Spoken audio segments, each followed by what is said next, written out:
परम प्रेममय परम दयाल श्री श्री ठाकुर परमाराध्या जगत जननी श्री श्री बड़मा परम पूज्यपाद जुगाचार्य श्री श्री बड़दा परम पूज्यपाद श्री श्री आचार्य देवंकर आतुर चरण मोर विनम्र प्रणाम निवेदन करे। प्रातः सत्संग उपस्थित समस्त पूत पवित्र पांजाधारी कर्मी वृंद भक्तिमती मातृमंडली श्रद्धेय गुरुभ्राता मंडली एवं छोट छोट पिला मोर आंतरिक राजय गुरु निवेदन करे।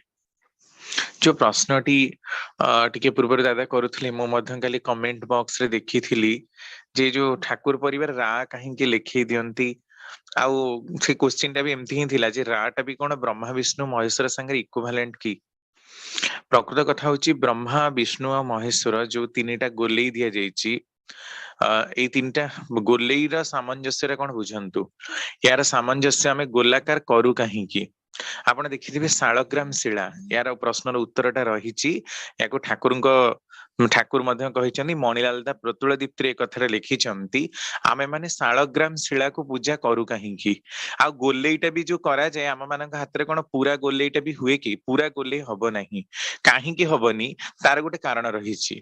कारण आमे जोटा को सरल रेखा बोली भाबुचे पृथ्वी रे केबे सरल रेखा अंकन संभव नुहे कारण पृथ्वीटा ही कमला और लिंबू भलिया उभय पार्श्व तार माने गोलाकार मझी पार्श्वटा स्फीत ऊपर दीटा तार चेप्टा रहिछि तेणु से प्रकार हुए ना आपुनी शालग्राम शिला को भी पूजा करू सेथिपई अनेक तो आहुरी केते शह शह कारण देबे ठाकुर किंतु कहिसेंती पृथ्वीर आकार सह ताकू इक्विवेलेंट करा जायछि कारण सिंबलिक रिप्रेजेंटेशन बा मूर्ति पूजा बा प्रतिमा पूजा एइटा को ही लोक माने गोटे गोटे माने भाबी नै चंती जे सेटा ता ही तेणु पृथ्वी को तो आमे माने केही देखिनु कारण सैटेलाइट गला परे तार इमेज टा को आमे देखि परछे नले पृथ्वी भीतर रही के आमे केबे पृथ्वी देखिबा संभव नुहे। तेणु शालग्राम शिला को ता अनुसार चित्रित करा जायथिला कारण पृथ्वी सहित ताकू इक्विवेलेंट करिवा पई लोक माने से सिंबल अनुसार धारण करि परिबे जे पृथ्वीर रूपरेखाटा तार मैपटा ठीक एई भली हबो। तेणु ए जो ब्रह्मा विष्णु महेश्वर माने कोन आमे कहू ना सृष्टि संहार और पालन रही माने गोटे गोटे तत्व। ठाकुर भी प्रश्न कराई ठाकुर ब्रह्मा विष्णु महेश्वर कोन केबे रक्त मांस देह धरी एठिके आसीथिले आलोचना प्रसंग 15 खंडरे ठाकुर कहउछन्ती ना रक्त मांस देह धरी आसीथिले राम कृष्ण बुद्ध एमाने सब किंतु आसीथिले एमाने होचंती गोटे गोटे तत्व शिव होचंती गोटे तत्व ब्रह्मा होचंती गोटे गोटे तत्व केमिति गतिटा हेइची केमिति सृष्टिर आरंभ रहिची सेइटा को ही बुझिबा आपण एटा देखि परिबे ब्रजगोपाल दत्त रायंकर माने जो आलोचना अछि तांकर सेकेंड वॉल्यूम बही श्री श्री ठाकुर अनुकूल चंद्र सेठी मध्ये ब्रह्मा विष्णु महेश्वरଙ୍କ उपरे आलोचना रहिची। त आमे जे गोलेई जो बुलौछु एहा को पृथ्वी रे इक्विवेलेंट करा जायची सृष्टि तत्व पालक तत्व और संहार तत्व हिसाब रे ही ताको रखा जायची। बाकी रहिला रा संगे इक्विवेलेंट हबार कथा रा शब्दर अर्थ कोन रा शब्दर अर्थ हैला गति आपण देखिबे ठाकुर एटा कहिचंती चारटा जाक हमर जो बीज मंत्र तार अर्थ कोन ता मध्ये कह जायछि रा शब्दर अर्थ हैला गति। तेणु जो रा टाकू लिखि दियंती ठाकुर परिवार प्रथम कथा रा तो आम मानकर बीज मंत्र सेइठो ही सृष्टिर कंपन आरंभ रंग रंग बीज हुए साधनार सेई स्तर गुडा करे। तेणु रा शब्दर अर्थ होची गति ता माने तुमे चलतशील हुआ तुमे गतिशील हुआ आ तुम जीवनर जय यात्रा एमती ही आगे चलू। तेणु पिलाटाकू से कहिकी मध्य से राटाकू मड़ेଇବା दरकार जे तुम जीवन जय यात्रा एमती अव्याहत हो एमती ही चली थाउ सेइत पई कि ही राटाकू लिखा जाए कारण रा केवल जदि रा रा भी आमे जपिबा ताहले भी आम मानक मुंड जोर जोर करिकी धाइबो कारण सृष्टिर गतिटा सेइठु ही आरंभ रहिछि आरंभ हे चलीछि। त आजि सेई संस्कार क्रम रे आमे माने आसीबा आम मानकर व्रत उपनयन संस्कार जोटा कि बहुत परिचित समस्ते जानती व्रत घर आ बाहाघर दीटा बहु परिचित संस्कार अलगा संस्कार गुडा को प्राय ही जानती नहीं केही बा से गुडा अपभ्रंश होइछि कालक्रमे किंतु एई दुईटी संस्कार अव्याहति रहिछि। किंतु व्रतपनयन संस्कार केवल विप्र मानक पाखरे ही अनुष्ठित हबार देखा जाउची अलगा मानक पाखरे नुहे कारण अलगा माने प्रायतः ही भूली जाइचंती जदि राजस्थान केतक जगह रे ओडिसा रे मध्य केतक जगह रे आमे देखू जे क्षत्रिय माने मध्य व्रतघर हुअंती किंतु वैश्य मानकर नाही से माने केवल गम्भा पूर्णिमा दिन पैता ही पकांती। तो यह प्रमाण करुची जेतेबेले गुरुकुल आश्रम प्रतिष्ठित थिला आर्य ऋषि मुनि मानकर विधान अनुसार देशर गति परिचालित होउथिला। सेई समय रे विप्र, क्षत्रिय, वैश्य तीन वर्णर लोक माने गुरुकुल आश्रम को जाउथिले, पिला माने जाउथिले। आउ ई संस्कारटी प्रायतः विप्र मानक पई कि 9 वर्ष बयस रे, क्षत्रिय मानक पई कि 11 वर्ष बयस रे, आउ वैश्य मानक पई कि 12 वर्ष रे अनुष्ठित होउथिला। यह सर्वजन विदित। आउरी अनेक मुनि मानकर अनेक कथा रहिछि, किंतु पिला टिके जानिबार न हेले ताकू भी गुरुकुल आश्रम को पठा जीव किपरि। तेणु एई प्रकार करा जाउथिला, किंतु कालक्रमे ता अपभ्रंश हे केवल विप्र मानक पाखरे ही से संस्कार रहिला। एबे मध्य देखा जाउछि आ विप्र मानक पाखरे भी से माने खाली बाहागर पूर्व दिन व्रत घर करूचंती, आ केही केही व्रत घर कले मध्य तार किछि मान मर्यादा बुझु नाहंती। केही से पइता को छिंडेई की ताकू माने कि आइंस खाइबो बोली कि कोन कलानी से पइता को अंटारे गुडे देलानी, किए ताकू बेकरे गुडे देलानी, किए ताकू फिंगी पकेइलानी, आउ किए कोन कलानी ताकू खाता सिलेई कर देलानी पइता सुता। एई प्रकार करा जाउछि। तेणु से पइता बा उपवितर भी किछि महत्व केही बुझी पारु नाहंती। केवल प्रवृत्ति लालसारे रंगीन हेई तार मिस यूटिलाइजेशन जेमति कहंती अपव्यवहार करा जाउछि। आउ तो जहाँ जेतिकी जहाँ जेमति करा गला, केवल संस्कार रे आपण देखिबे व्रत घर रे आमिष तो आदौ ही हबा कथा नुहे, किंतु आजिकाली आमिष मध्य करा जाउछि, जोटा कि आग जमा होउ नथिला। कारण ब्रह्मचारी रो अनुष्ठान, ब्रह्मचारी मानक पाखरे केबे हेले भी आमिषटा हबा अविधेय बोली लोक माने कहूतिले। त आमिष तो सर्वकाळे ही अविधेय। तो सेठी करा जाउछि काहेकि, कारण लोक मानकर मानसिकता दिन को दिन विकृत होउछि। लोक माने बुझिबा को अक्षम प्रकृति रे हेचंती जे व्रत घरर प्रकृत सार तत्वटा कोउठी रहिछि। आमे व्रत को उपनयन बोली कहो। उपनयन शब्दटा उपनी ल्यूट रु आसीछि। उप माने हेला निकट, नी धातुर माने हेला नेई जिबा। काहा निकट को नेई जिबा, गुरुंग समीप को नेई जिबार जो प्रक्रिया थिला ता होउछि उपनयन। आचार्यंक निकट को नेई जिबार संस्कार ही होउछि उपनयन। सेतमे ठाकुर कहउछन्ते उपनयन माने आचार्यंकर सकाशे शिक्षार्थीर उपनीतिकरण। माने आचार्यंक पाखकु जाईकी शिक्षार्थी शिक्षा शिखिबार जो प्रोसेस बा प्रणाली थिला ता हेला उपनयन। पुणी कहउछन्ते उपनयन माने उपवित हबा। गुरु गृह रे उपनीत होई उपनयन ग्रहण करिबाकु हुए। गुरु गृह को जीवा माने ही उपनीत हबाकु हुए, उपनयन ग्रहण करिबाकु हुए। ता माने गुरुंक समीपरे शिक्षा ग्रहण करिबार जो प्रकृष्ट माध्यम थिला ता होछि उपनयन। एटा होछि आम पूर्व पुरुष मानकर स्वीकृति। याकु ग्रहण न कले आर्य ऋषि आ महापुरुषंकर सहित आम मानकर जे कौनसी संपर्क थिला ता मध्य जणा पड़ेना। तेणु आर्य मानकर जहाँ वैशिष्ट्य रहिछि, जहाँ आचार बा संस्कार रहिछि, जेतेबेले सेई मौलिक वैशिष्ट्य आ संस्कार गुडा को आमे माने उपेक्षा करू बा इग्नोर करू, सेतेबेले अज्ञात सारे आमे सत्ता पोषणी वैशिष्ट्य संस्कार बा आचार को ही उपेक्षा करने को आरंभ करू। एथिरे चरित्र ढिला हो जाए बोली ठाकुरंकर मत। थरे ठाकुरंक पाखकू स्मरजित भाई आसीचंती, से तीनोटी प्राजापत्य व्रत करिचंती। ठाकुर तांको देखि कहउचंती तो चटपट पैताटा को पकेई दे। असंस्कृत रहिबा केबे हेले भी भल नुहे। अनुष्ठान को उपेक्षा करिबा बोकामी, किंतु जदि अनुष्ठान गुड़िक प्राणहीन हो जाए ताहले भी भल नुहे। तेणु ठाकुर खुशी ही तांको उपनयनटी दउचंती, माने पैताटी पकउचंती। मृगांक भाई अलगा वर्णर वैश्य वर्णर से आसिकी ठाकुरଙ୍କ पाखरे पहुंचुचंती। सेठी सतीश चंद्र गोस्वामी अछंती। तांको देखि श्री श्री ठाकुर कहउचंती देखिले तार चेहरा रे किभଳି गोटे उज्जवल ज्योति प्रकाश पाउची।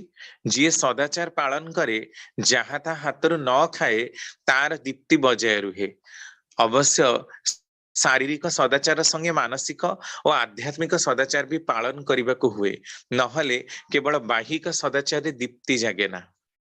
आउ जने भाई क्षितिश भाई ठाकुर पाखक आसुचंती। ठाकुर ताको पचारुचंती तू उपनयन नहींचु? क्षितिश भाई कहउचंती नाई आज्ञा पारी उठिनी। ठाकुर कहउचंती करी पकेइबाकू हुए। संस्कृत न हेले शुद्ध हुए ना, द्विजत्व हुए ना, शूद्रत्व जाए ना। कारण ऋग्वेदर जो माने श्लोकटा जन्मना जायते शूद्र संस्कारा द्विज उच्यते वेदाभ्यासेत भवेत् विप्र ब्रह्मं जानाति इति ब्राह्मण जो कथाटा कहती जे जन्मरु समस्ते ही शूद्र थांती समस्ते संस्कार द्विज उच्यते एई संस्कार हैला परे मनीष द्विज हुए तेणु विप्र क्षत्रिय वैश्य ए तीन वर्ण को द्विजाति बोली कहती दांत को मध्य द्विज दुई थर उठे पक्षी को मध्य द्विज कहती थरे मातृगर्भरु जन्म हुए थरे उड़ा शिखिले ही तार जन्म हुए तेणु ताको द्विज बोली कहती तेणु जे दुई थर जन्म पाती व्रत घर हैला परे संस्कार रे उपनीत हैला परे से माने द्विजाति बोली हुअंती कारण तांकर प्रकृत कामटा सेठू ही आरंभ हुए तेणु सेथिरे शूद्रत्व कटे वेदाभ्यासेत भवेत् विप्र वेद को अभ्यास करिबा द्वारा पाठ करिबा द्वारा तार चलणी को मानिबा द्वारा हुअंती विप्र विशेष भाव जे प्रसारित हेई पारे से हैला विप्र ब्रह्मं जानाति इति ब्राह्मण बंचिबा बढ़िबार नीति को जे जाने निजे जानी अलगा मानकु सेई मार्ग रे परिचालित करि पारे से हैला ब्राह्मण ब्राह्मण कौनसी वर्णर लोक हेई परिबो किंतु विप्र हेई परिबो नाही विप्र हवा पई कि विप्र कुल रे जन्म नबाकू पड़िबो तार रेत धाराटा तार जेनेटिक ट्रेनटा सेया हेइथिबा दरकार किंतु ब्राह्मण केही भी हेई परिबो जेमति आपण देखिथिबे पुराण रे विश्वामित्र ऋषि वशिष्ठଙ୍କ सह केते तांकर कंपटीशन तांकर सतपुत्रଙ୍କ आतताई भाबरे हत्या करिचंती एमिति कि तांको वशिष्ठ मेध यज्ञ करी डाकिबाको मध्य जाउचंती सेही समय तांकर पवित्र भावना उदय हेछि आ तांको ब्रह्मर्षि बोली जेतेबेले संबोधन करिचंती ऋषि वशिष्ठ सेतेबेले ही तांकर मनोवृत्ति रे परिवर्तन हेछि आ ता परे ही से ब्रह्मर्षि अर्थात जे ब्राह्मण जे ऋषि से हैला ब्रह्मर्षि से ब्रह्मर्षि रे कन्वर्ट हेचंती विश्वामित्र जन्मतः क्षत्रिय राजा थिले किंतु से पर समय रे माने ब्राह्मणत्व रे रूपांतरित हेथिले रमाकांत सेमती भाई टिके वशिष्ठ अटकेबी काली भी केतक प्रश्न आज्ञा करिसेंती आपण टिके टच करिवे ब्रह्म विद्या उपरे एई जदि उपनयन संस्कार भितर जदि टिके टच करि पारंती ताले भलो हो जदि संभव हुए नहले मु आपण को अटकेबो चाहुनी आलोचना जारी रखन जे ब्रह्म विद्या होची बंचिबा बढ़िबार विद्या जन्म मृत्युर चक्रटा सेटा को आमे आउ केतेबेले समय मिलले ताको पूरा डिटेल माने गोटे परे गोटे आमे से अध्याय गुडा का आलोचना करिबा एठी कर अच्छा देले हो सेटा डिस्पर्स हो जिवो अच्छा बुझिया पड़िबनी जन्म मृत्युर रहस्यटा कौन हुए मृत्यु परे जन्मर उद्देश्यटा कौन जन्म केमिति आमे हेइछु एई जिंसर पूरा ज्ञानटा को पाइबाटा ही होची ब्रह्म विद्या कर्म फल उपरे मास्टरी पाइबाटा होची ब्रह्म विद्या तेणु एठी आलोचना कले ताहा विक्षिप्त हबो तेणु एटा को आमे सारी की सेई अध्याय गुडा को आउ केतेबेला आलोचना करिबा ठीक है तेणु तेणु एई जो जिंसटा जे माने हाँ पुणी देखा जाए वशिष्ठंकर पुत्र माने पृषध्र शूद्रत्व प्राप्ति हेथिले कारण से राम नाम को तीन थर जपिबा पई दशरथ को कहिथिले तेणु ए जो शूद्रत्व प्राप्ति हबा ब्राह्मणत्व प्राप्ति हबा एक्चुअली जन्मजात वर्ण अनुसार कर्म पर समय ही हैला मनीष जेतेबेले अपकृष्ट चलनी रे चले निकृष्ट चलनी रे चले सदाचारी विहीन हुए सेतेबेले ही प्रकृति रे से शूद्रत्व प्राप्ति हुए शूद्रत्व कहिले गोटे माने खराब शब्दर अर्थ नुहे बरम आर्य सम्मति क्रमे आर्य चलनी क्रमे जो माने सेई अनुसारे आसिले नाही जो माने से चलनी को मानिले नाही निजर मन इच्छा चलनी रे निजको अभ्यस्त करेले सेई मानकु ही वेदरे शूद्र बोली कहा जाईछि किंतु पर समय जो प्रकार छुआ अछुआर भेदभावटी व्यापी गला तार कर्मफल भी आज आमे भोगुछु तेणु रिजर्वेशन सेई मानक पई रहिछि किंतु माने जनरल मानक पई मिलुनी कारण कर्मर फल केबे काहाकू बाद दिए ना ऋषि मुनि माने ते एते उन्नत थिले काहे के आसी कि भारत एते नीच स्तर रे पहुंची जाईछि कोउठी तार संस्कार संस्कृति ज्ञान विज्ञान सब विलुप्ति हे जाईछि तार भी बहुत कारण रहिछि माने जेमती प्रत्येकटी मनीषर कर्मफल रहिछि सेमती प्रत्येकटी रास्तार प्रत्येकटी देशर प्रत्येकटी जातिर मध्य कर्मफल रहिछि समस्तक ऊपर एनालिसिस कले हमें सेठ जाकी पहुंचीबा जेबे हमें व्रतपनयन संस्कार को ही आसीबा त ठाकुर खितीश भाई को आडे अनेक कहउचंती सुसंस्कृत न हेले मनीष शुद्ध हुए ना द्विजत्व प्रकाश पाए ना कि शूद्रत्व जाए ना तेणु जेतेबेले भी व्रत घर नब सेतेबेले सुंदर देखाଯିବ बड़दा कहउचंती मु जेतेबेले व्रत हेली सेतेबेले मोर समस्त पूर्व जन्मर कथा गुडाक मने पड़ी जाउथिला एकदा मो पूर्व जन्म रे शंकराचार्य ... आउ कहबाकू संभवतः इच्छा प्रकाश कलेनी। केरल जे आदि शंकराचार्य 788 मसीह जन्म ग्रहण करथिले, संभवतः से ताही कहबाकू चाहूथिले। तो कौन कहबाकू चाहूथिले तो सेठी उहे रही गला। मोर मने हुए ताही केरल से आदि शंकराचार्य जे साक्षात शिवंकर अवतार बोली ही कहा जाए। 14 वर्ष बयस रे जे ब्रह्म संहिता रचना करथिले, समस्त ज्ञान को आहरण करि पारथिले, से सी ही थिले बड़दा। तापरे ठाकुर आउ गोटे प्रश्न कराउछि। ठाकुर शुणा जाए एई जो आपण आर्य संस्कार संस्कृतिर कथा कहउछन्ती, देखा जाए जे राजा राममोहन राय जे 18टा भाषा जानिथिले, जे समाज र मध्य प्रतिष्ठा करिथिले, समाज संस्कारक सतीदाह प्रथा माने अगेंस्ट जे स्ट्रांगली लढी थिले, तांको जोगु ही सेटा बंद हैला, बहुत स्ट्रांगली रेकमेंड करथिले। सी किंतु पैता को छिड़ेई पकेई देथिले। ठाकुर कहउछन्ती ताहा तो थिला हीना मान्यता। मु जदि राजा राममोहन राय हिथांती ताले पैता केबे छिड़ेई नथांती, बरम पैतार वैशिष्ट्य बुझिबा पई की चेष्टा करिथांती। एपଳି भाबरे अपभ्रंश करिबाटा किंतु आदौ ठीक नुहे। श्री श्री ठाकुर कथा प्रसंग रे आउ जने भाई सुबोध भाई को कहउचंती, तू होचु विप्रर संतान, तू पैता नेइनु, एटा किंतु ठीक नुहे।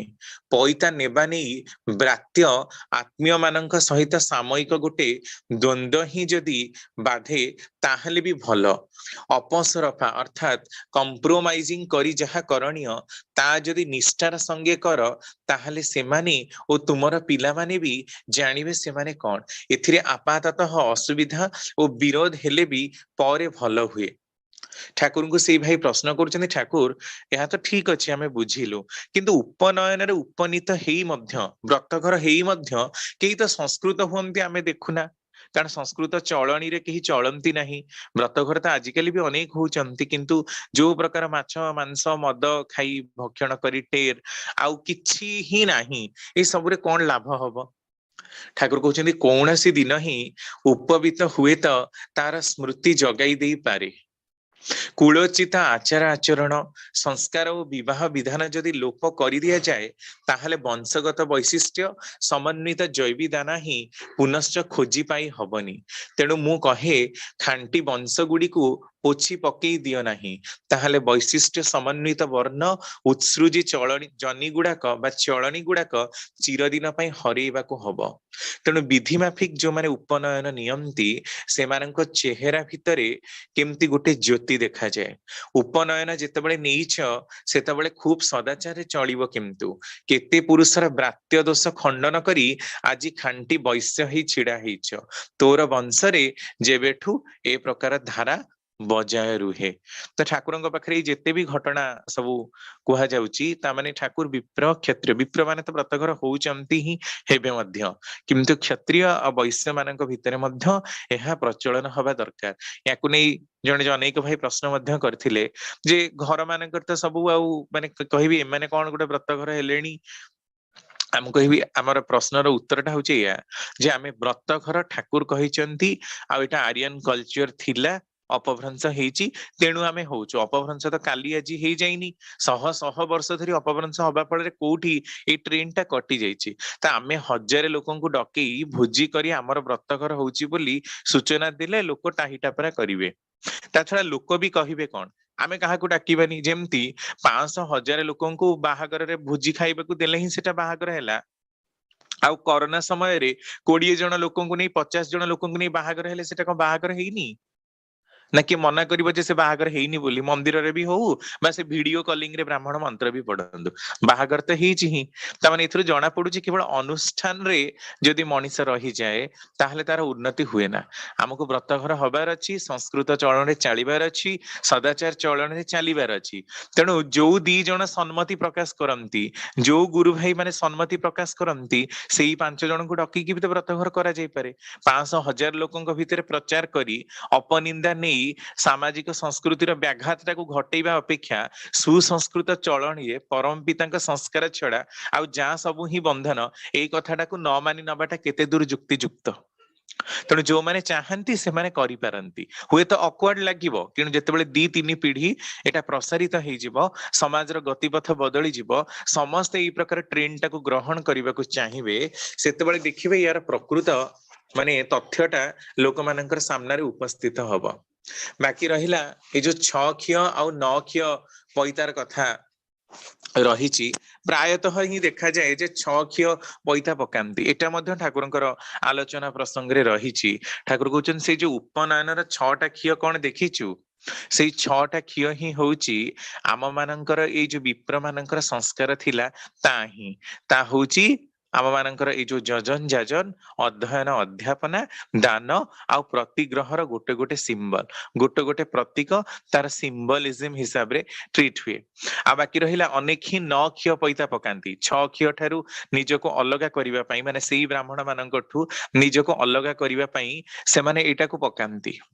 तो से माने एटा पकेइबार उद्देश्य जदि प्रत्येकटी क्षीय एई जजन जाजन दान प्रतिग्रह अध्ययन अध्यापनार सूत्र हुए ताहले याकू जदि मर्ज कर दिया जीवो दीदीटा जदि आमे करिबा जजन जाजन इष्टवृत्ति भितरे ही आम मानकर ए तीनोटा कॉन्सेप्ट रही जाउछि। जदि 6 क्षीय को आमे दीदीटा सूत्रे माने ताकू ट्रीट करिबा ताले 2 2 4 2 6 सेथरे जजन जाजन इष्टवृत्तिर कॉन्सेप्ट पळि आसुछि। आउ 9 क्षीय सूत्रटाकू मध्य जदि आमे 3 3 करी ट्रीट करिबा ताहले मध्य जजन जाजन इष्टवृत्तिर कॉन्सेप्ट आसुछि। ए सब कॉन्सेप्ट किछि नुवा नुह ठाकुर कहउछन विधि टू परमिशन आनी मु याकू देई देइछि ता माने कॉम्पैक्ट हिसाब रे याकू दिया जाइछि। ए सब गुडा को डिस्पर्स्ड हिसाब रे थिला विच्छिन्नता हिसाब रे थिला कालक्रमे लोकंक द्वारा लुप्त ही जाउथिला ताको किंतु कॉन्सेंट्रिक करी सुकेंद्रिक करी लोक मानक पाखरे उपस्थापना करिवार जो प्रणाली ताहा श्री श्री ठाकुरकर अभिनव प्रणाली सेही हिसाब रे ही दिया जाइछि। तनो से 6 क्षीय हो किंबा 9 क्षीय हो प्रत्येकटी भितरे ही आम मानकू ए जजन जाजन इष्टवृत्तिर कथा ता भितरे जजन जाजन भितरे ही आम मानकर से अध्ययन अध्यापनटा पळि आसुछि आउ दान प्रतिग्रह जो रहिछि सेथिरे आम मानकर इष्टवृत्तिर कॉन्सेप्ट पळि आसुछि। जजन जाजन इष्टवृत्तिर कथाटा ही ए क्षीयर सूचना बोले ठाकुर तांकर आलोचना प्रसंग रे एटा कहिचंती। तो ये तो थिला आम मानकर संस्कारर कथा किंतु यार टिके विज्ञान भित्तिक कारण को माने जानिबा को चाहिबा जे प्रकृति रे यार किछि गोटे सिग्निफिकेंस अछि ना केवल गुरुकुल आश्रम को जिबा पई तार गोटे सिंबल हिसाब रे प्रतीकटा को ही व्यवहार करा जाउथिला। तेणु सेटा टिके माने देखिबा दरकार निश्चित रूप से सिंबल थिला ही किंतु यार जे कोनसी माने वैज्ञानिक कारण नथिला सेमती नुहे। विज्ञानर दृष्टिकोण रु पैता धारण करिबा द्वारा बहुत लाभ होई थाए। यह केवल धर्मर आज्ञा भी नुहे बरम आरोग्यर पोषक भी अतः याकू सदैव धारण करिबा उचित आमर स्वास्थ्य रखिबारे ठीक करे। चिकित्सक मानकर मतरे ए पैता छाती बा हृदयर वाम पार्श्व दे जाउथिबारु यह हृदय संबंधित रोगर संभावना कम करे कारण यह द्वारा रक्त संचालन प्रक्रियाटा सुचारू रूपे होई पारे।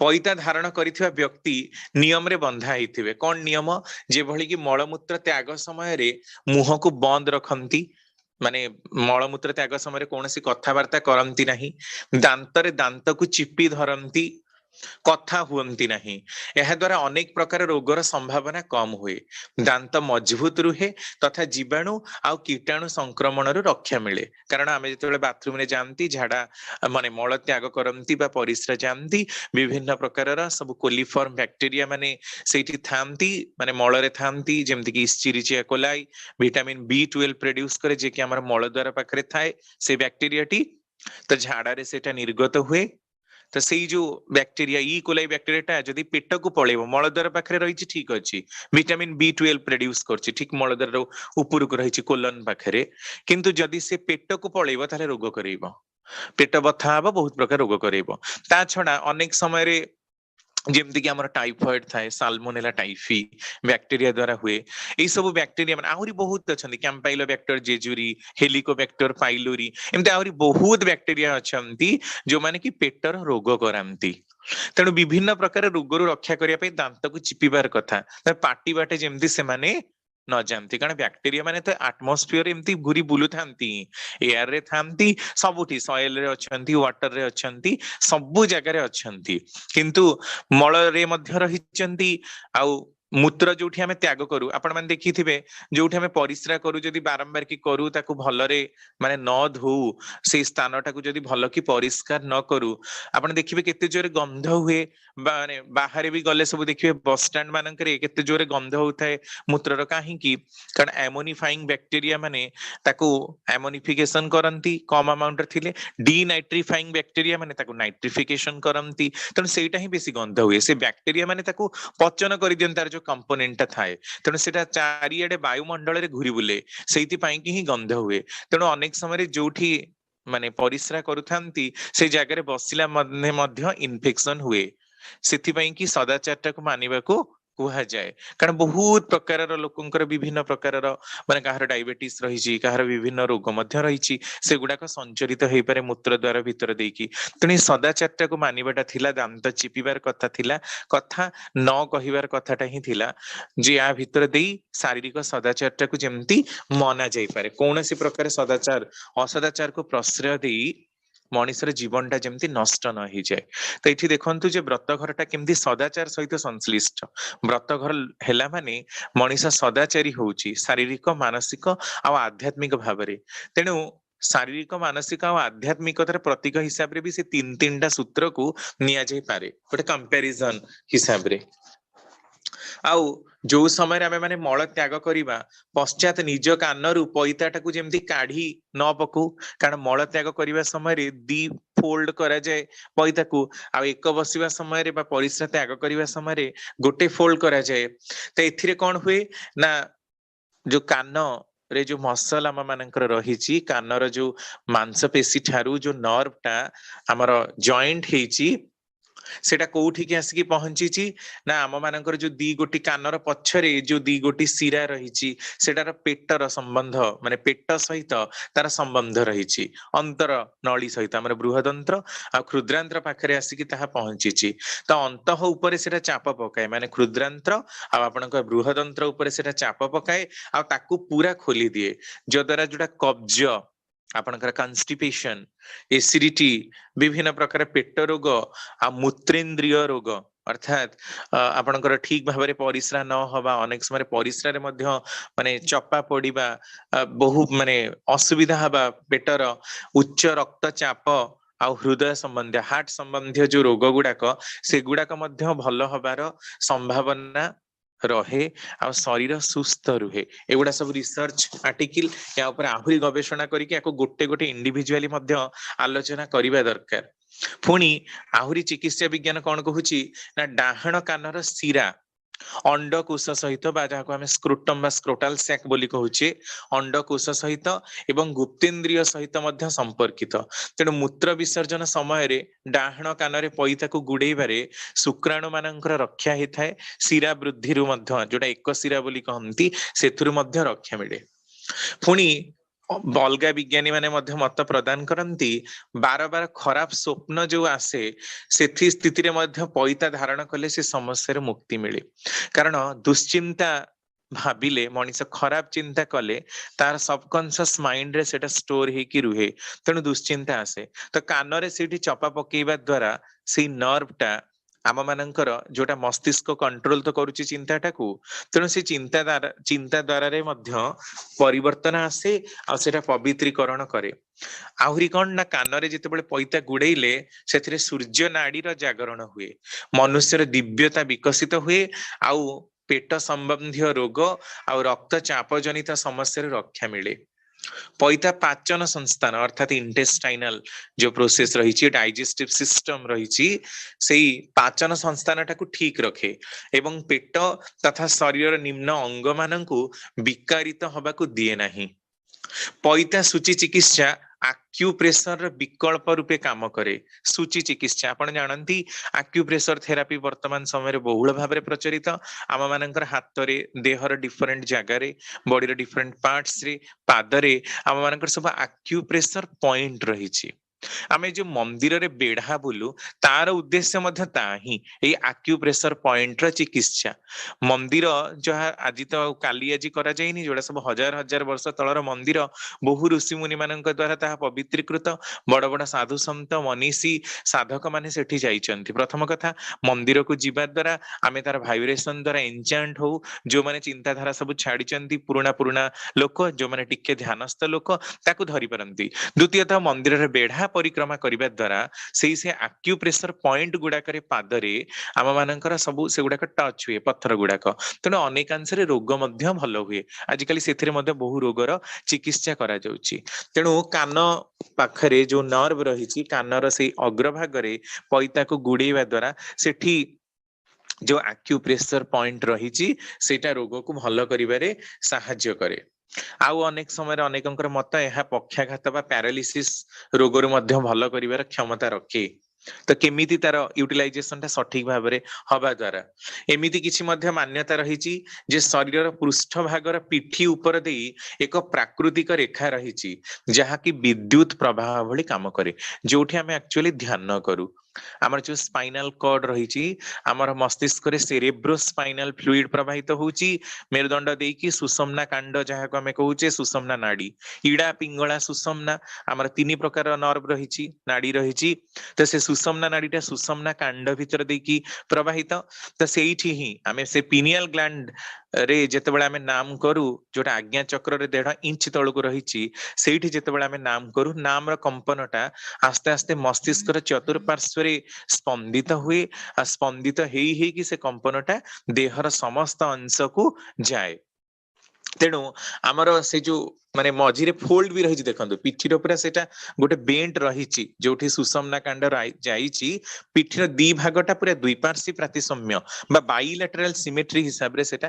तैयारी हेची तेणु गोटे प्रोमिनेंट रेखा पूरा जाइची जोटा आमे देखि पारुछु पिठीर पछपटे मध्य तो सेई जो माने पैताटा जाइची सेटा विद्युत प्रवाह भली काम करे केमती ना नाम रो कंपन समय रे तेणु ये जो रेखाटा सेटा डाहाण कांध देकी आपनकर अंटा पर्यंत जाइची पिठीर पछपटे पैता पिंधिबारे शरीर रे विद्युत प्रवाह नियंत्रित रही थाए जहा फल रे कि काम क्रोध इत्यादि रा नियंत्रण करिबा सहज हुए नाम रो कंपन रे पैता पिंधिले पवित्रतार भी अनुभव आसे फल रे यह मनरु सात्विक भावपन्न करे धर्मर विपरीत बा खराब कामर मध्य हमको रक्षा करे कांधरे पैता अछि एई कथा अनुभव रु ही मनुष्य भ्रष्टाचार रु दूरे रहिबा को भाबे जदि तार चिंताधारा सेतिकी पवित्रीकृत हुए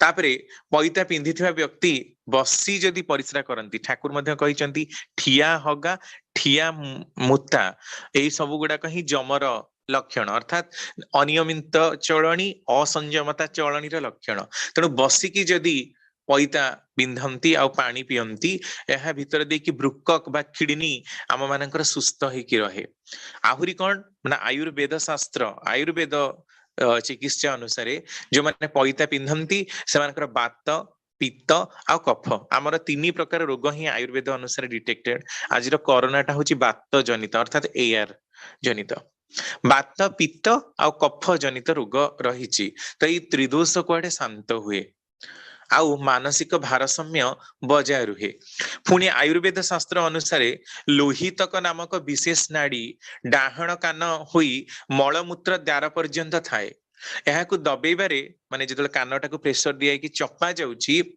दबेबारे मलमूत्र द्वारटा खोली जाए यह द्वारा सूर्य नाड़ी प्रखर हुए आ तंद्रा दूर हुए पैता पिंधिले हार्निया रोगरू रक्षा मिले तथा मलकंठक अर्श भगंदर पाइल्स आपण माने जानती मलकंटक पाइल्स आउ फिशर रही मल द्वारा फाट आ भगंधर जोटा को फिस्ट्यूला बोली कहू एई सबुरु मध्य अनेकांश रक्षा पाई हुए तो यही रोगरू रक्षा पाइबा पई ही तेणु कान फोड़ा मध्य करा जाय आमे जोटा काली कर्ण वेध संस्कार बोली कहूथिले तो वैज्ञानिक मानक मतरे कर्ण वेधन द्वारा भी आमर अनेक प्रकार व्याधि दूर हुए श्रवण शक्ति बढ़े शरीर शोभा बढ़िबा पई आभूषण करिबा धारणा मध्य सहज हुए आयुर्वेद मत अनुसार डाहाण ଡାହାଣ କାନରେ ପଇତା ଗୁଡେଇବାର ଅର୍ଥ ଗୋଟେ ମାନେ ମାଇଥୋଲୋଜିକାଲ ମିଥ୍ ଅନୁସାରେ ଡାହାଣ କାନରେ କାହିଁକି ପଇତା ଗୁଡାନ୍ତି? କୁଆଡେ ଡାହାଣ କାନରେ ସବୁ ଦେବତା ମାନେ ହିଁ ବାସ କରନ୍ତି। ଡାହାଣ କାନରେ କୁଆଡେ ଆଦିତ୍ୟ, ବସୁ, ରୁଦ୍ର, ଅଗ୍ନି, ବାୟୁ, ଧର୍ମ, ବେଦ, ଆପ, ସୋମ ଏବଂ ସୂର୍ଯ୍ୟ ବାସ କରନ୍ତି। ତେଣୁ ଡାହାଣ ହାତରେ ଡାହାଣ କାନକୁ ସ୍ପର୍ଶ କରିବାରେ ଆଚମନର ଫଳ ପ୍ରାପ୍ତ ହୁଏ। ଅସୁଚିତାରୁ ପଇତାର ପବିତ୍ରତାଟାକୁ ରକ୍ଷା କରାଯାଏ। ତେଣୁ ଡାହାଣ କାନରେ ପଇତା ଗୁଡାଯାଏ। ତେଣୁ ଗୋଟେ ଶ୍ଲୋକ ମଧ୍ୟ ରହିଛି, ନିବିତି ଦକ୍ଷିଣ କର୍ଣ୍ଣେ ଯଜ୍ଞୋପବୀତଂ କୃତ୍ବା ମୂତ୍ର ପରିସେ ବିସୃଜ୍ୟତ। ଦକ୍ଷିଣ କର୍ଣ୍ଣରେ ମାନେ ଦେଇକି ସେଟାକୁ ମୂତ୍ର ପୁରିସ ଅର୍ଥାତ ମଳ ମୂତ୍ରକୁ ତ୍ୟାଗ କରିବା ଦରକାର। ତେଣୁ ଏଥିରୁ ଆପଣ ମାନେ ସ୍ପଷ୍ଟ ଅନୁଭବ କରିପାରୁଥିବେ ଯେ ପଇତା ପିନ୍ଧିବାର କେତେ ଗୁଡେ ବୈଜ୍ଞାନିକ ଦିଗ ରହିଛି। ତ ୟାକୁ ଆହୁରି ବି ଆନାଲିସିସ୍ କରିବା ଦରକାର। ଏହାର ବିଜ୍ଞାନର କାରଣଟାକୁ ଆହୁରି ଯଥୋପଯୁକ୍ତ ଭାବରେ ବ୍ୟାଖ୍ୟା କରିବା ଦରକାର ଯେ ପ୍ରକୃତରେ ଏଇଟା କଣ। କେବଳ ହିଁ ଔପଚାରିକତା ଦୃଷ୍ଟିକୋଣରୁ ହିଁ ଯେ କେବଳ ଦିଆଯାଇଥିବ ତା ନୁହେଁ। ଗୋଟେ କଥା ଦିଆଯାଇଛି ଗୁରୁଙ୍କ ପାଖକୁ ତ ଯିବା, କିନ୍ତୁ ଗୁରୁଙ୍କ ପାଖକୁ ଯିବାକୁ ହେଲେ ବି ଯୋଉ ପ୍ରକାରର ଚଳଣି, ଯୋଉ ପ୍ରକାରର ଶାରୀରିକ, ମାନସିକ ଆଉ ଆଧ୍ୟାତ୍ମିକ ଚଳଣିର ଆବଶ୍ୟକତା ରହିଛି ତାହା ନିଶ୍ଚିନ୍ତ ରୂପରେ ଆମେ ମାନିବା ଦରକାର। ଏଇଠି ସେଇ ପ୍ରଶ୍ନଟି ଆଉ ଜଣେ ମଧ୍ୟ କରିଛନ୍ତି ଯେ ବସିକି ପରିସ୍ରା କାହିଁକି? ବସିକି ମାନେ ଆପଣଙ୍କର ଝାଡା ଆଉ ପରିସ୍ରାଟା ବସିକି ହିଁ କରିବା ଦରକାର। ଏଥିପାଇଁ କି କାରଣ ତାହା କିଡନୀ ଉପରେ ପ୍ରଭାବ ପକାଏ। କାରଣ ଆପଣ ଦେଖୁଥିବେ ଯୋଉ ଆପଣଙ୍କର ମଳ ଦ୍ୱାରର ଠିକ ଉପରକୁ ଗୋଟେ ହାଡ ରହିଛି, ତାକୁ କସିକ୍ସ ବୋଲି କହନ୍ତି। ତା ଉପରେ ବହୁତ ପ୍ରେସର ପଡେ। ଯଦି ଠିକ ଭାବରେ ଆମେ ନ ବସୁ, ଆମେ ତ ଆଜିକାଲି ପ୍ରାୟ ୱେଷ୍ଟର୍ଣ୍ଣ ପ୍ୟାଟର୍ନ ଲାଟିନରେ ସବୁ ବସୁଛନ୍ତି, ସେଇଟା କିନ୍ତୁ ଭଲ ନୁହେଁ। ଆପଣ କିନ୍ତୁ ଆମ ମାନଙ୍କର ଯୋଉ ଇଣ୍ଡିଆନ ପ୍ୟାଟର୍ନ ଲାଟ୍ରିନ୍, ଅବଶ୍ୟ ଯୋଉମାନଙ୍କର ଆଣ୍ଠୁ ଗଣ୍ଠି ବାତ ରହିଛି ସେମାନେ ଆଉ କଣ କରିବେ, ସେମାନେ ତ ସେଇ ୱେଷ୍ଟର୍ଣ୍ଣ ଲାଟ୍ରିନରେ ହିଁ ବସିବେ। କିନ୍ତୁ ସାଧାରଣ ଭାବରେ ବସିବାରେ ଠିକ ନୁହେଁ। ଆଜିକାଲି ଘର ମାନଙ୍କରେ ସେୟା ହିଁ କରିଦଉଛନ୍ତି।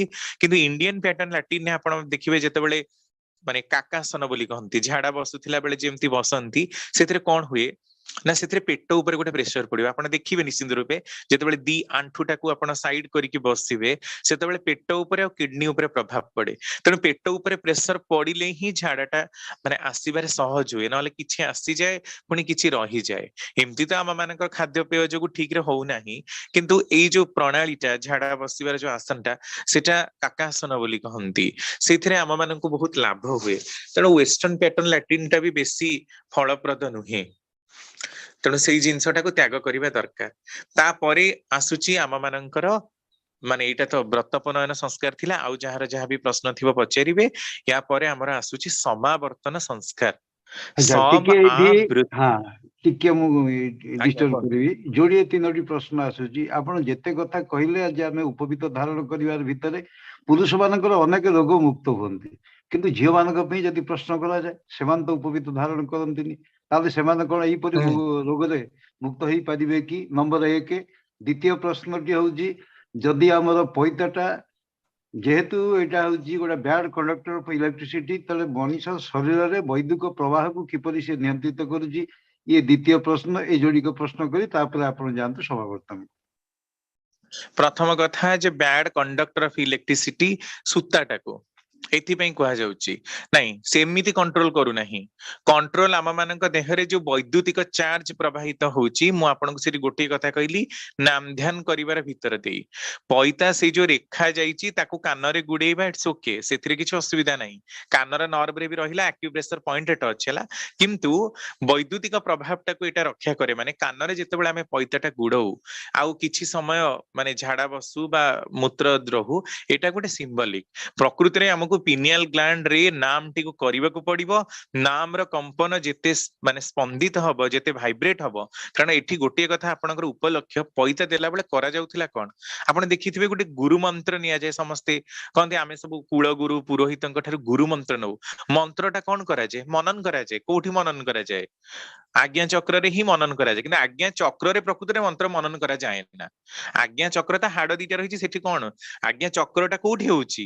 ଆଜ୍ଞା ଚକ୍ର ଚକ୍ରର 1.5 इंच तळକୁ ଆମର जो दुई भ्रुलता मझिरे जो रहिछि आपणकर आखि माने पोर्शन टा जो माने कपाळर पोर्शन तार 1.5 इंच तळे ही रहिछि आपणकर पिनियल ग्लैंड टा तार ठीक उपरिस्थ भाग को रहिछि आपणकर पिट्यूटरी ग्लैंड टा तेणु पिनियल ग्लैंड रे नाम र कंपन जेते जोरे हबो सेइठू सेते जोरे ही मेलाटोनिन हार्मोन टी क्षरण हबो जहा कि सारा देह भितरे संचरित हबो एहा विषय विज्ञानी माननकु बा चिकित्सा विज्ञानी माननकु मध्य किछि जणा नाही कारण पिनियल ग्लैंड रो बहु असीम खेल केतेबेले समय पाइले हमें पिनियल ग्लैंड रो उपकारिता और नामध्यान सहित ताको आलोचना करिबा त सेइथरे जेते जोरे नाम रो कंपन हबो हमर टोटाल बॉडी गुडाक भितरे रहिछि प्रत्येकटी कोषरे रहिछि माइटोकॉन्ड्रिया सेई गुडाक रे इलेक्ट्रिक स्पार्किंग आसीबो आ इलेक्ट्रिक स्पार्किंग जेते जोर हबो सेते दोरे देहरे शक्ति रो प्रवाहित हबो को शक्ति ना मानसिक शक्ति जा भितरे दे गुटे मिमिया पतला लोकटे भी देखा जाउथबो किंतु से असीम कार्य समाहित करिवार क्षमता ता भितरे थिबो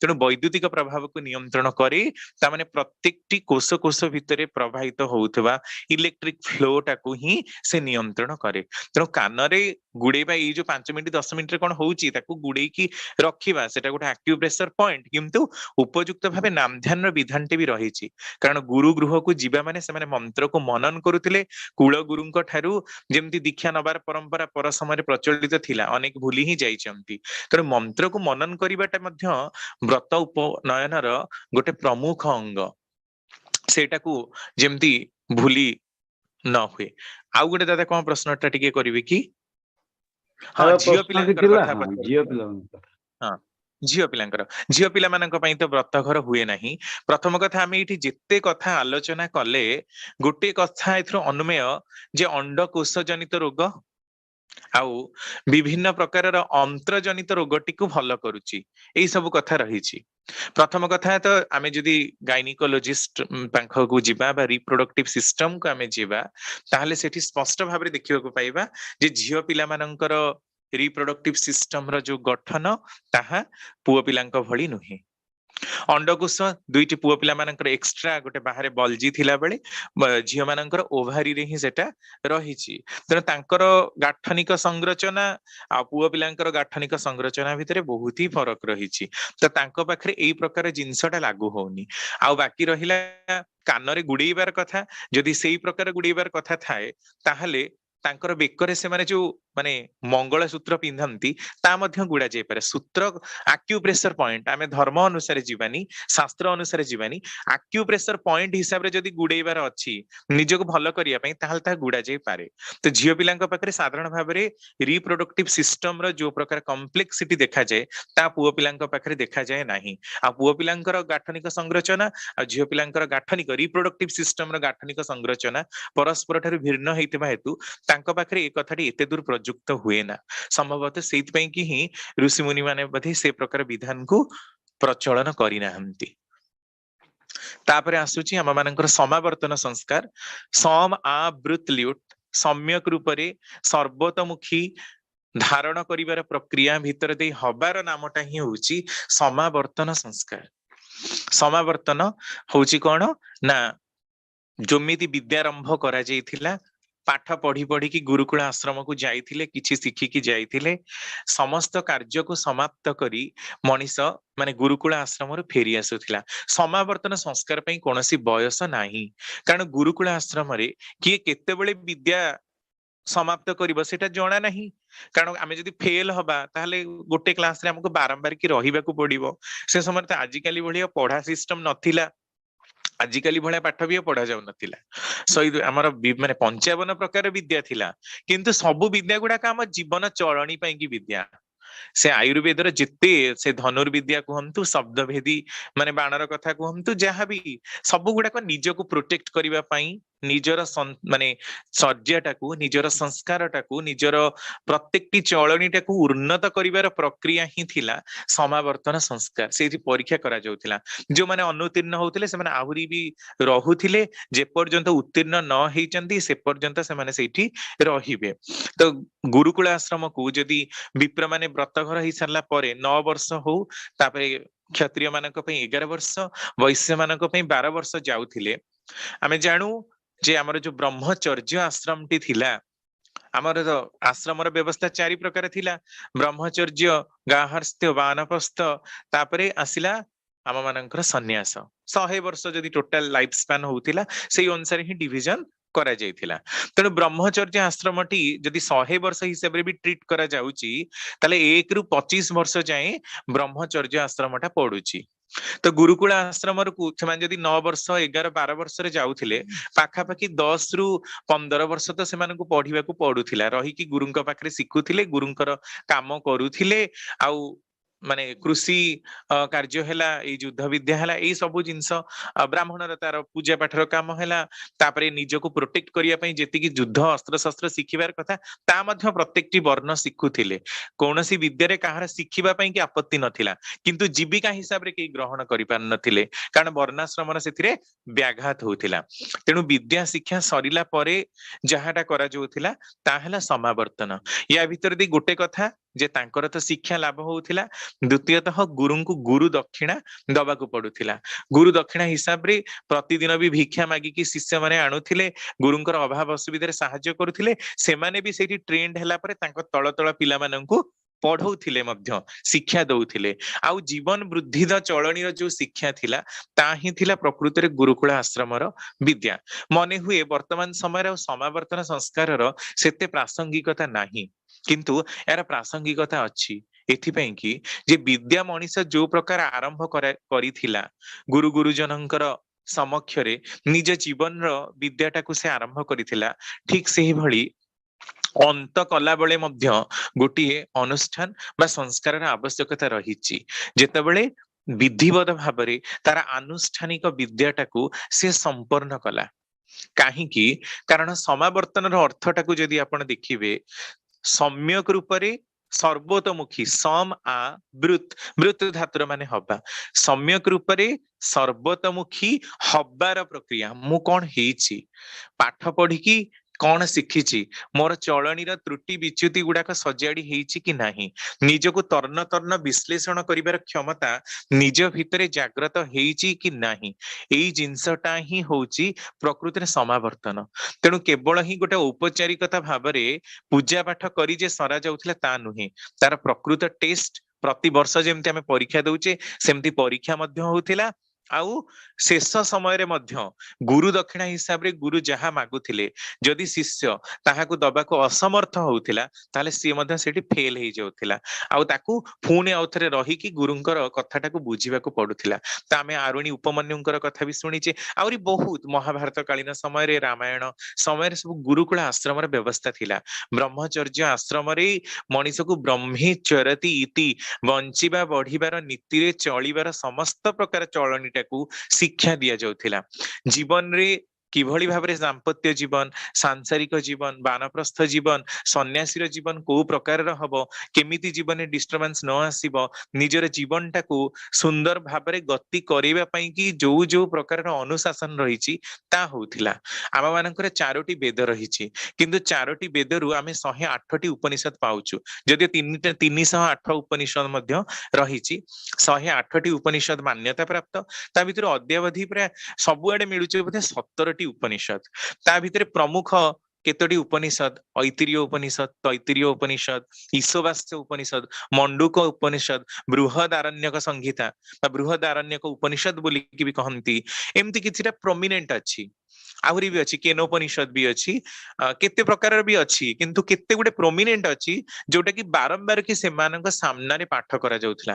ଈଶ୍ୱରଙ୍କ ସମ୍ବନ୍ଧରେ, ସୃଷ୍ଟି ତତ୍ଵ ସମ୍ବନ୍ଧରେ, ଜୀବନ ବୃଦ୍ଧିର ସମ୍ବନ୍ଧରେ, ନିଜର ଜୀବନର ଚକ୍ରକୁ କିଭଳି ଭାବରେ ଅତିବାହିତ କରିବ, କିଭଳି ବୃତ୍ତି ପ୍ରବୃତ୍ତିର ନିୟନ୍ତ୍ରଣଟାକୁ କରିବା ନିଶ୍ଚିନ୍ତ ରୂପରେ ପ୍ରୟୋଜନ, ଏସବୁ ସମ୍ବନ୍ଧରେ ଅନ୍ତତଃ ପ୍ରକାରର ଶିକ୍ଷାଟା ତାଙ୍କୁ ଦିଏଇକି ଛଡା ଯାଉଥିଲା।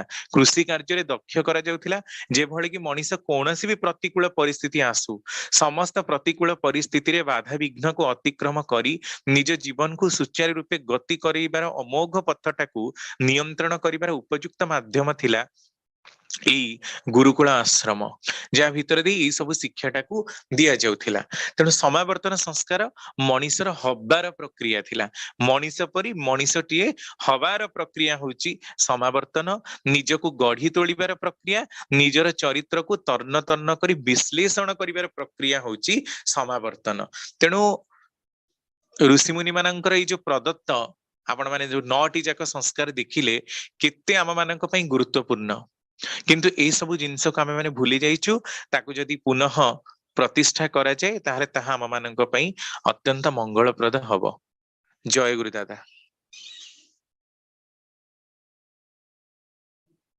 ଜୟ ଗୁରୁ ରମାକାନ୍ତ ଭାଇ, খুব ସୁନ୍ଦର ଭାବରେ ଆପଣ 9ଟି ସଂସ୍କାରକୁ ଆଲୋଚନା କରିଛନ୍ତି।